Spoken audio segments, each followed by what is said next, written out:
नमस्कार, मैं डॉक्टर शत्रुघ्न दांगी आप सबों का हमारे यूट्यूब चैनल भारतीय दांगी इतिहास में हार्दिक स्वागत करता हूँ।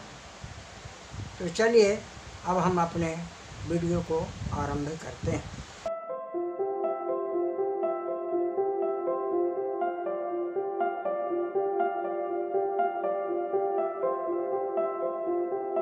का विषय है वीरांगना भीमाबाई। रण चंडी का रूप धारण कर दुश्मनों का संहार करने, उसके दांत खट्टे करने तथा आन बान और शान कायम करने वाली महिलाओं में इंदौर की वीरांगना भीमाबाई, जिसे इतिहास ने अब तक ओझल रखा है। तो इसे अब हम जानते हैं इनके दुर्दशा के दास्तान को। विश्व में भारत ही एकमात्र ऐसा देश है जहाँ वीरों के अलावा वीरांगनाओं ने अपनी सूझबूझ और कौशल से इतिहास को रचा है। यहाँ की नारियों में अभूतपूर्व साहस, त्याग तथा बलिदान का जज्बा होता है।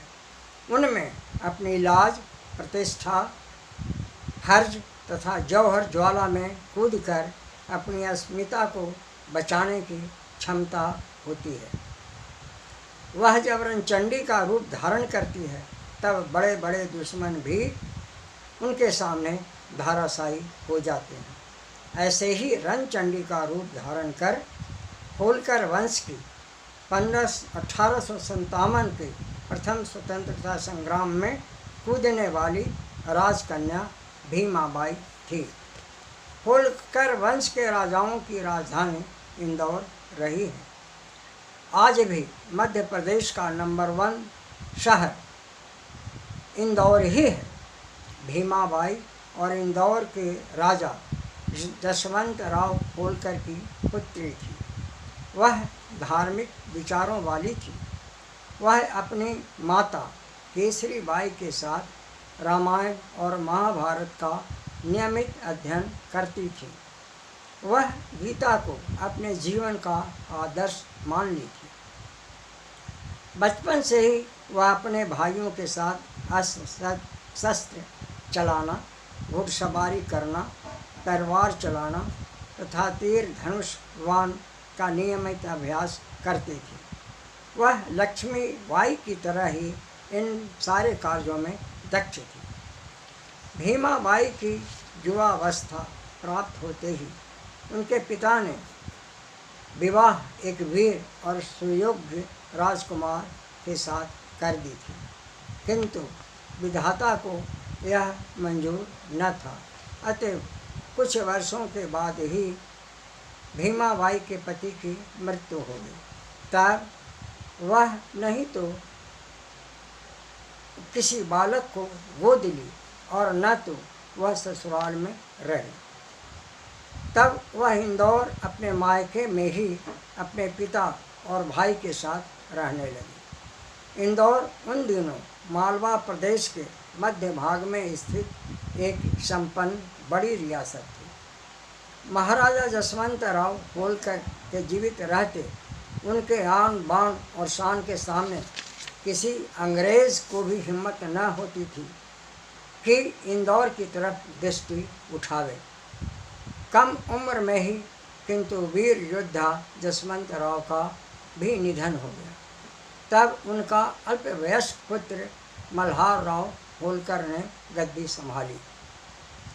अंग्रेज़ों ने अब इसे उचित अवसर समझकर रियासत के कार्यों में दखल अंदाजी देना प्रारंभ कर दिया, किंतु मल्हार राव कोई भी कार्य अपनी बहन भीमाबाई से राय लिए नहीं करते थे। भीमाबाई अब समझ गई थी कि अंग्रेज भाई को कमज़ोर समझकर किसी भी क्षण हमला बोल सकते हैं।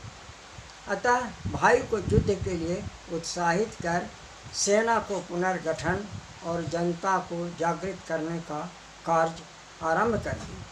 सैनिक वेश में वह स्वयं घोड़े पर सवार होकर गांव व कस्बों में जाती और लोगों में फिरंगी अंग्रेज़ों के प्रति नफरत का भाव पैदा कर इंदौर को अंग्रेजी हुकूमत से दूर रखने का सलाह देती। उसकी ओजपूर्ण भाषण से लोगों में उत्साह का जबरदस्त संचार होता था और देखते ही देखते इंदौर की जनता में अंग्रेज़ों से मुकाबला करने का पूरा हिम्मत अपूर्व साहस उत्पन्न हो गया था।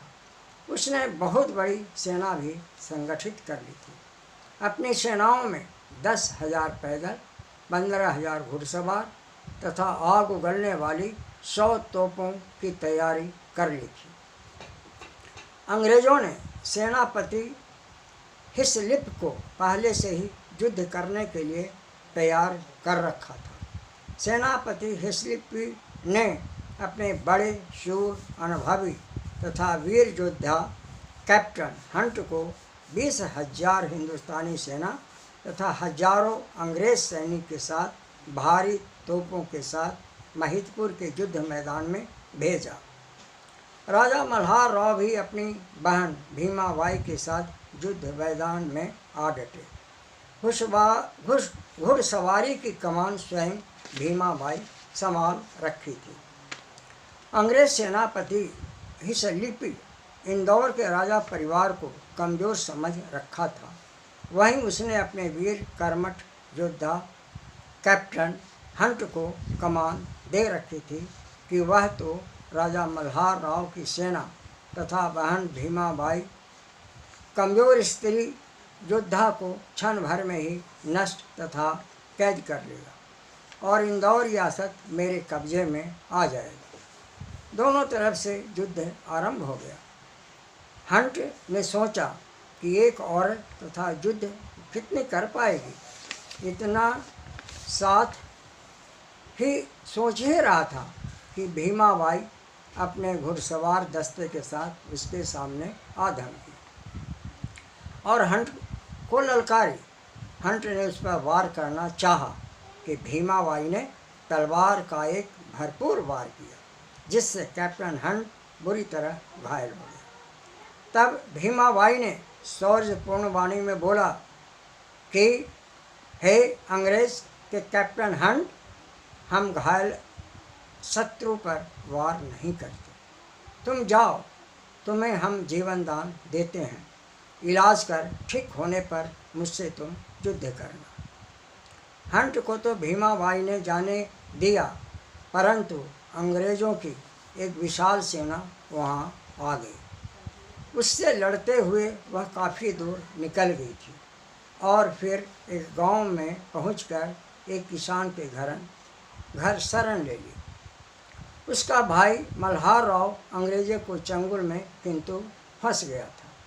तब वह संधि करने के लिए विवश हो गया। इस संधि में इंदौर रियासत को अंग्रेजी राज्य में मिला लेना और मल्हार राव को 5,000 रुपये मासिक पेंशन देने की बात तय हुई।